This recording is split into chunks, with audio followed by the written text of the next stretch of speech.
Immortality in space is no longer a distant dream. It's becoming a real driver of humanity's next frontier.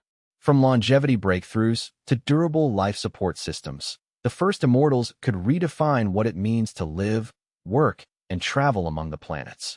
In this video, we unpack the science behind extended lifespans, the engineering that could sustain centuries in orbit or on other worlds, and the social choices that come with centuries of crew life.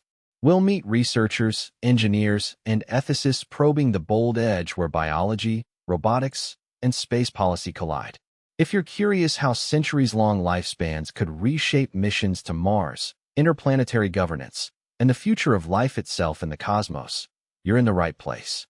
Grab a seat as we chart the path from lab benches to space habitats and illuminate the first immortals among the stars. The quest for immortality in space. The core challenge of extending life in space is countering radiation exposure, microgravity effects, and the logistical strain of keeping humans healthy far from Earth. Radiation damages DNA and increases cancer risk. In microgravity, muscles waste and bones lose density. The immune system shifts, and even wound healing can slow, making continuous medical support essential.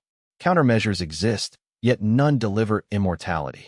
Current space medicine relies on prevention, monitoring, and targeted therapies to preserve function during long missions. Beyond this, life extension science offers strategies that could translate to space.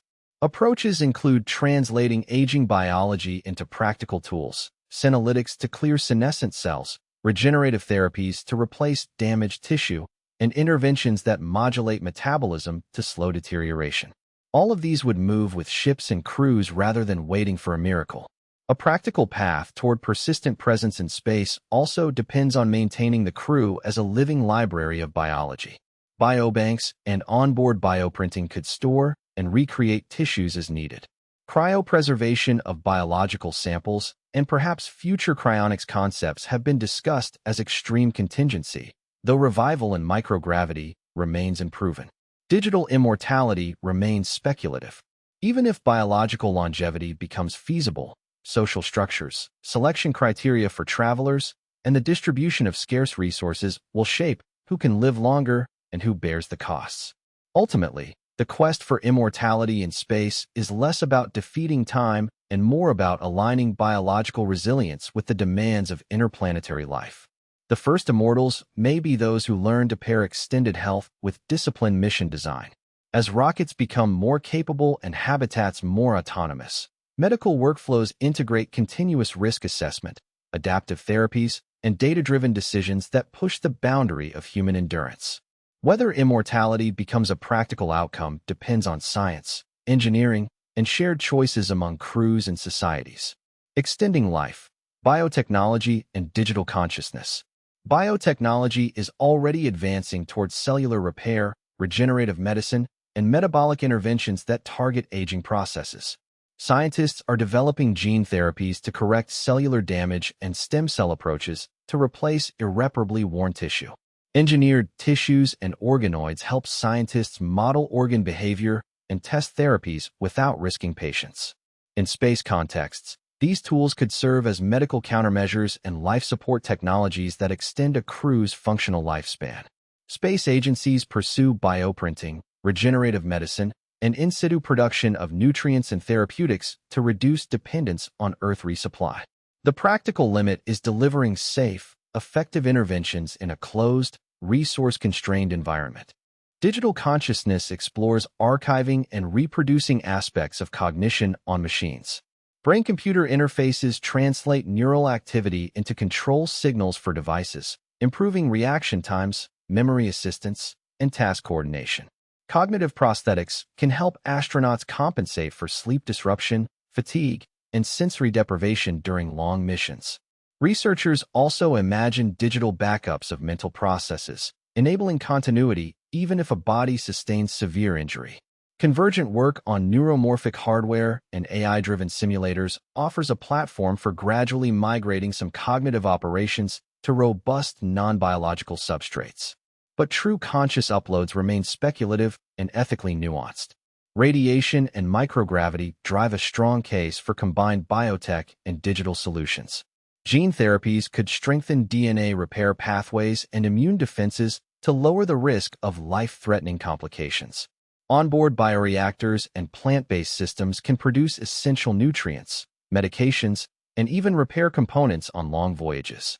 3D bioprinting and tissue scaffolds offer possibilities for rapid replacement of damaged skin, bone, and organ tissue. Digital assistants and cognitive backups could support decision-making under stress and fatigue. The combination aims to keep individuals biologically healthier and mentally resilient in space. Ethical and practical considerations shape how extending life unfolds. Consent for genetic and cognitive interventions, data sovereignty, and who bears responsibility for backups are central questions. Safety testing, immune compatibility, and the risk of unintended effects require rigorous protocols. A phased approach emphasizes reversible or controllable interventions and robust fail-safes. Ultimately, the aim is to harmonize biology and machines so astronauts can explore farther while preserving life and autonomy. The ethics of eternal life beyond Earth. Eternal life in space would force us to rethink not just medicine, but who gets to govern, how resources are shared, and what obligations we owe to people who may live for centuries in closed environments. In orbital habitats and planetary outposts, almost unlimited lifespans magnify daily choices into enduring commitments.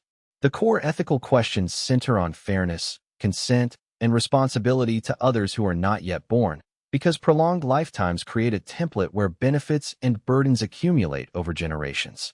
These are not abstract debates. They demand practical consideration now. Designing institutions to manage immortality requires a plan for intergenerational consent, safeguarding that future people can veto or revise decisions made today if those choices constrain their life options. Treaties and constitutions must be robust. Governance could use layered oversight, with independent ethics boards, transparent audits of life extension programs, and sunset mechanisms that reevaluate core rules as technology and habitats evolve. Participation matters. Civic engagement and clear channels for feedback help keep long-term ambitions aligned with evolving values.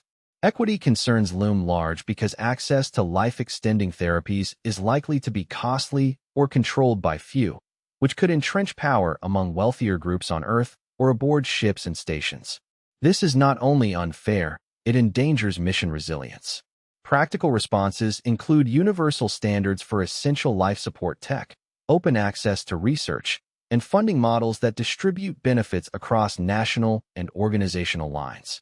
Mechanisms like public interest governance and community-owned infrastructure help. From an environmental ethics perspective, eternal life intensifies responsibilities toward ecosystems, because sustaining life forever in space implies long-term stewardship of habitats, waste streams, and potential contamination of native environments. Planetary protection remains a non-negotiable precaution. Risk assessment must account for cumulative effects, scenarios where lifespans of ambiguity and maintenance can foster complacency about mistakes, and the need for redundant safety nets, such as rapid decontamination, modular habitat designs, and strict quarantine when contact with unknown biota occurs. In practice, ethics guides daily protocol as much as big policy. Space habitats as immortality platforms. Space habitats rely on closed-loop life support and life extension technologies. They are designed to keep crews alive far from Earth by recycling air, water, and waste, and by providing stable environmental conditions. This foundation makes the idea of immortality platforms plausible in practical terms, because sustained biological functioning is a prerequisite for any longevity strategy in space. The habitats must seamlessly integrate multiple subsystems to maintain habitability over long durations, and every improvement in those subsystems expands what is technically feasible for extended lifespans. Medical care in orbit depends on continuous health monitoring, telemedicine, and in situ biomedical research. Crew members wear sophisticated sensors that track vital signs and organ function, while onboard analytics sift through patterns to flag potential problems early. Earthbound clinicians access data via satellite links to guide treatment plans, and autonomous medical devices can assist with routine diagnostics. Robotic and automated systems support routine procedures, reduce exposure to microgravity stress for the crew, and free time for diagnostics and experiments.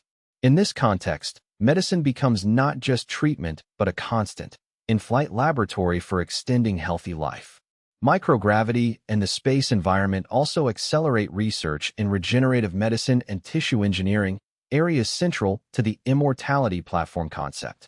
In orbit, scientists study how cells grow and differentiate in low-gravity conditions, which can reveal new pathways for tissue repair and preservation.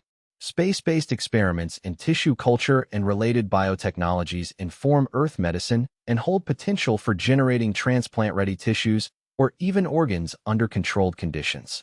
Although many of these approaches are experimental, the very possibility expands what a space habitat could provide beyond shelter toward a facility where longevity and resilience are actively pursued.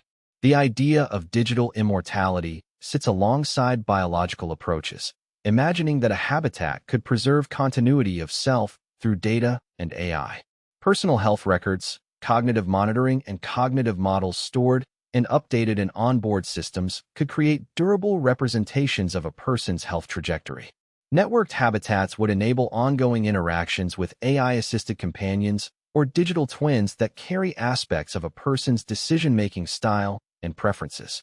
These concepts are speculative today, yet the architecture of space habitats, their data networks, secure storage, and onboard computation could make such continuity more feasible than in isolated terrestrial environments.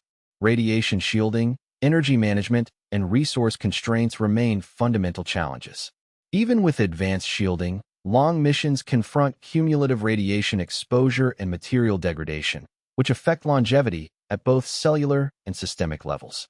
Power efficiency and redundancy for life support and medical systems are critical because any interruption threatens both survival and experimental programs. Ethical and governance questions accompany these developments, as decisions about extending life in space intersect with autonomy, consent, and the long-term implications for human society. Taken together, space habitats as immortality platforms rest on the integration of durable life support, autonomous medical capabilities, regenerative medicine research, and the potential for digital continuity. Each pillar supports the next, creating a framework where extended human resilience could be pursued in situ rather than solely on Earth. The practical path forward involves incremental advances in habitability, clinical capability, and information architecture, all of which reinforce the central idea. A space habitat can be more than a shelter. It can be a living facility tuned for longevity. Social structures and governance for immortal pioneers. In long-duration space settlements, governance leans toward durable constitutions and adaptable institutions that can weather centuries of collective memory and shifting priorities. Immortal pioneers carry forward vast archives of experience, so systems must prevent stagnation while protecting individual autonomy and the right to meaningful participation. Decisions are recorded in shared logs with verifiable records, and transparent deliberation builds trust across generations. Social structures favor distributed leadership over static authority. Councils with rotating chairs, functional circles, and deliberative forums are common patterns. Deliberation is often paired with measured delegation, where expert committees handle technical questions and broader assemblies set values and goals. Mechanisms such as consensus models or liquid democracy can guide input while preserving the capacity to move quickly when stakes require it. The aim is to keep power from concentrating while ensuring continuity and accountability. Resource governance sits at the core of daily life. Life support, power, air and water recycling, food production, and maintenance scheduling are managed by algorithmic systems designed to balance fairness, safety, and efficiency. Immortal individuals accumulate reputational capital through consistent reliability, collaboration, and proven contribution to shared projects. Quotas and entitlements are adjustable through feedback loops that recalibrate after performance assessments, emergencies, or shifting mission requirements. Property rights on habitat modules, research claims, and equipment are defined in a clear charter that supports cooperative use while protecting individual stakes. A range of challenges tests these structures. Cultural diversity over long spans demands inclusive norms and conflict resolution paths that respect differing values without fracturing the settlement. Memory integrity and data sovereignty raise questions about privacy, archival responsibility, and the right to access historical records. Jurisdiction across planetary or orbital habitats requires interdependent yet distinct rules, with dispute resolution through independent mediators or constitutional courts, and with emergency protocols that can override routine decisions when safety is at risk. The relationship between orbital settlements and Earth-based governance evolves toward a federated approach, emphasizing interoperability, standardized standards, and transparent arbitration to resolve cross-boundary issues. Risks, resilience, and sustainability in off-Earth living. Radiation poses a constant threat to off-Earth living. In space, Earth's protective blanket is thinner, so crew members receive higher doses that accumulate with time. Prolonged exposure can alter cellular processes and increase cancer risk, while solar particle events demand rapid shelter and shielding measures. Microgravity triggers bone density loss and muscle atrophy, shifts in fluid distribution, and subtle changes to vision. Shielding adds mass and cost, so missions pursue smart trade-offs between protection, propulsion, and habitat design. Life support failures in deep space could be catastrophic, which is why redundancy and fault tolerance are built into every system. On the International Space Station, the oxygen generation system uses electrolysis to produce oxygen from water, and the electron provides an alternative oxygen source. The Sabatier reactor then helps close the loop by turning carbon dioxide and hydrogen into water, a small but vital piece of the life support puzzle. Resilience in off-Earth living rests on layers of redundancy and autonomy. Critical systems are designed with backups that can take over without immediate ground intervention, and crews train extensively to handle anomalies under isolation. Autonomous fault detection and remote diagnostics help identify issues before they become emergencies, a capability that matters more as missions move farther from Earth. Equipment is designed for in-situ maintenance, and tools can be produced on orbit through additive manufacturing when spare parts run dry. Real-world demonstrations already show 3D printing of tools and components aboard space platforms, a capability that reduces the impact of supply delays and increases mission self-reliance. Crews also practice robust EVA procedures and sheltered contingencies to survive unexpected events without relying on rapid rescue possibilities. Sustainability in off-Earth habitats hinges on closed-loop principles and resilient supply chains. Water recovery systems reclaim urine, humidity, and other wastewater to produce drinkable water, which reduces the need for regular resupply. Oxygen generation and carbon dioxide removal maintain breathable air, while recycling loops minimize waste and energy use. Experiments with plant growth spaces, including leafy greens and herbs, explore how fresh food might supplement rations, boost morale, and improve nutrient balance, all within a contained habitat. In-situ resource utilization, a key concept for future bases, looks at extracting usable materials from local resources to produce water, oxygen, and perhaps fuel, reducing dependence on Earth. Energy is typically supplied by solar arrays in near-Earth contexts, with ongoing research into compact, safe power sources for longer journeys or more distant settlements. Insulation, thermal regulation, and advanced habitat materials work together to keep living spaces livable without excessive energy draw. Waste management and recycling practices aim to create as much of a circular flow as possible, even when external supply lines are long or interrupted. Ultimately, risk, resilience, and sustainability are inseparable in off-Earth living. Designing habitats that can withstand radiation and mechanical shocks requires redundancy, intelligent control systems, and crew training that blends science with practical craft. Sustaining life beyond Earth depends on tightly integrated water and air loops, food production experiments, and the ability to repurpose materials through on-site manufacturing. The path forward relies on incremental demonstrations, clear contingency planning, and a willingness to adapt as environments change and missions extend. From immortals to civilizations, long-term futures in the cosmos. Biomedicine and habitat engineering lay the groundwork for a future where human life can stretch into centuries in space. Radiation shielding, closed-loop life support, and continuous health monitoring are not exotic ideas, but ongoing priorities in space research. If individuals could live much longer, the social and technical systems must adapt to sustain such lifespans without exhausting resources or intellect. The questions become practical rather than philosophical. How do you maintain identity and purpose across decades or centuries? And who provides care when needs evolve? Healthspan extensions could fuse with backup and augmentation technologies. Memory backups and neural interfaces would blur lines between biology and apparatus, creating a spectrum from biological aging to digital continuity. That shift reshapes how communities form around shared lifespans and how mentorship, education, and art persist across repeats of experience.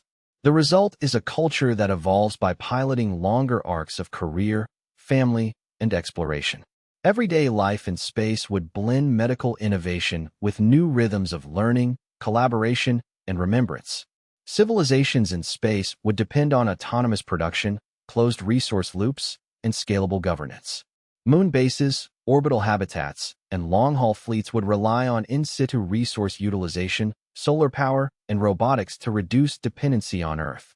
Materials, habitats, and tools could be manufactured in orbit or on planetary surfaces, thanks to demonstrations like in-space manufacturing.